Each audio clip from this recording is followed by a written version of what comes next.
পাহাড়কন্যার ক্রোধ।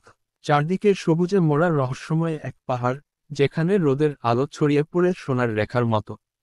সেই পাহাড়ের শিখরে বাস করত এলহারা, পাহাড়ের অভিভাবক, প্রকৃতির এক অতিপ্রাকৃত কন্যা। তার চোখ ছিল গভীর সবুজ, যেন ঘন বনের ছায়া, আর চুল ছিল কালো মেঘের মতো। এলহারার হৃদয় ছিল প্রকৃতির মতোই বিশুদ্ধ, কিন্তু তার একটি দুর্বলতা ছিল, সে খুব সহজেই রেগে যেত। কেউ যদি তার পাহাড়ের গাছ কাটত, নদীর জল দূষিত করত, কিংবা পশুপাখির ক্ষতি করত, তবে তার ক্রোধ বজ্রের মতো ঝরে পড়ত। তার আগে কখনো পাহাড় কেঁপে উঠত, কখনো ঝড় উঠত, কখনো বা নদী ফুলে ফেপে ভয়ঙ্কর হয়ে যেত। তাই মানুষ ভয় পেত তাকে, তাকে ডাকত পাহাড়কন্যা, আর তার ক্রোধকে বলতো পাহাড়ের অভিশাপ।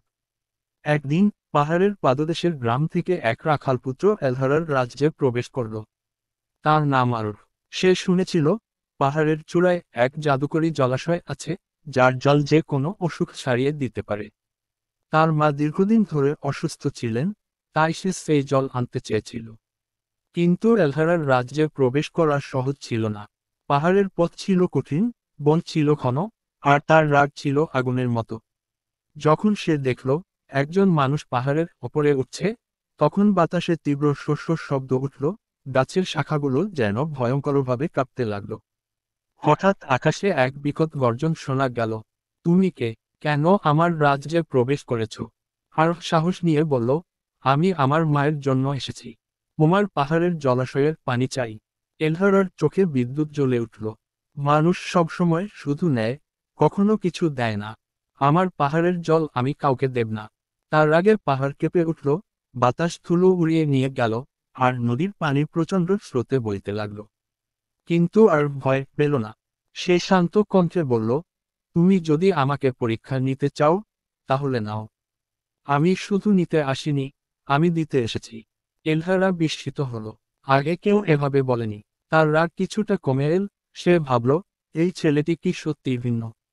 সে বলল, তবে শোনো, যদি তুমি আমার 3টি পরীক্ষা উত্তীর্ণ হতে পারো, তাহলে আমি তোমাকে আমার জল দেব।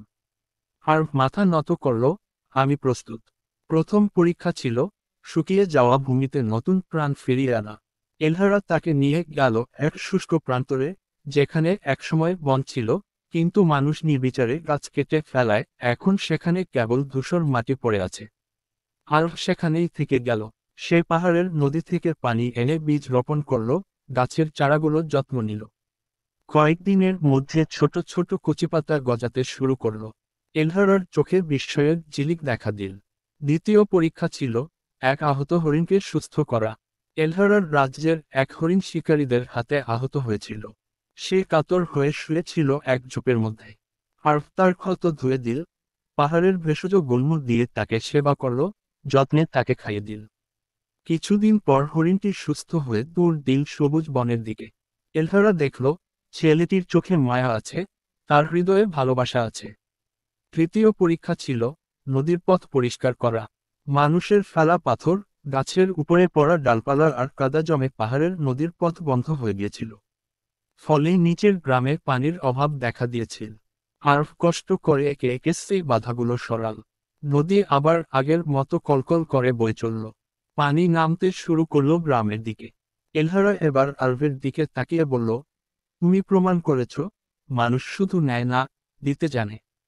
তুমি প্রকৃতির বন্ধু। তার চোখে এবার আর আগুনের ঝলক ছিল না, ছিল প্রশান্তির আলো। সে নিজে আরভকে নিয়ে গেল পাহাড়ের চূড়ায়, জাদুকরী জলাশয়ের সামনে।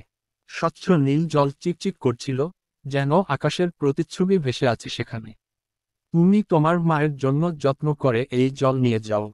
আর মনে রেখো, প্রকৃতির যত্ন নিলে, প্রকৃতিও তোমার যত্ন নেবে। আর পানি নিয়ে বিদায় নিল, কিন্তু যাওয়ার আগে একবার থেমে বলল, তোমার রাগ তোমার শক্তি, কিন্তু সহানুভূতি তোমার সত্যিকার ক্ষমতা। এলহারা গভীরভাবে চিন্তা করল। সেদিন থেকে পাহাড়ের ঝড় কমে গেল, নদী শান্ত হলো, বনের পাখিরা আবার গান গাইতে লাগল। কারণ পাহাড়কন্যা বুঝতে পেরেছিল, সত্যিকার শক্তি ভালোবাসার মধ্যেই লুকিয়ে আছে।